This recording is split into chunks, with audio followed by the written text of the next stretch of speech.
What's up, fight fans? This is Kurt Taville with Counterpunch Boxing News, and I have some new news concerning Anthony Joshua.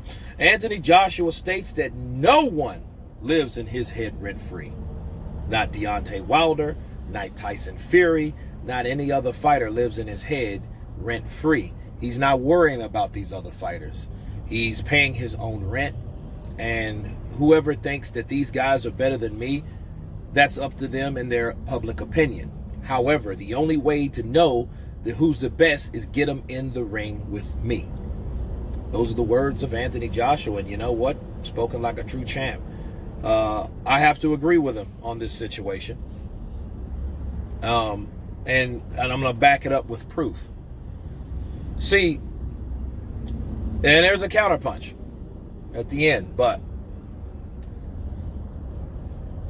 I think that now, no one lives in Joshua's head rent-free. Why? Because of the decisions Joshua's decided to make versus the comments, on top of the comments that he's made towards fighting Usyk. You know, just recently he said, you know what, I'm not really sure about Tyson Fury. You know, I'm not sure about that fight because there's so many other factors that, you know, you was Dillian Whyte. Dillian Whyte's gone, but then now there's the mediation and everything else. You know, Tyson Fury might want a tune-up. But then Josh was like, I'm not going to wait for him because, you know, there's something that's not really tangible. Yeah, they might have agreed a while back to fight, but there's nothing really there until they can get in the ring, until these other things are cleared up. So him saying, well, you know what? Usyk looks like a better possibility than Tyson Fury because Usyk is there. Usyk is tangible. He's somebody that you can rely on, dependable for a fight, not Tyson Fury. Tyson Fury's never showed anybody for any reason that he is a set, dead, locked-in fighter to fight at any time. He's not that dude. Okay, so Joshua doesn't really worry about him based on what his next moves are, based on what he said. Okay, now, no one who lives in my head rent-free. Is that always been the case for Joshua?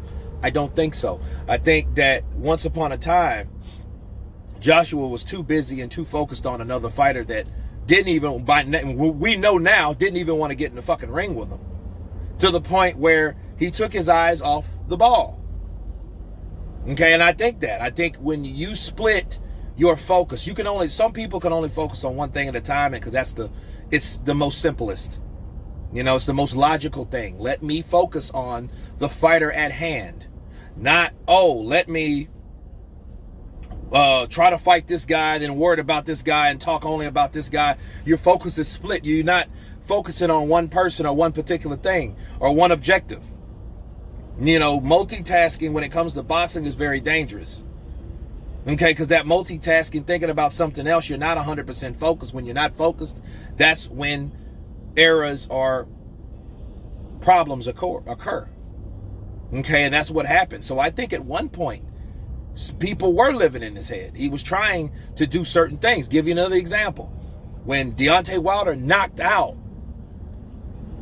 Dominic Breazeale, then he soon came over and had to fight, you know, and then he was worried about, well, I wanted a better knockout.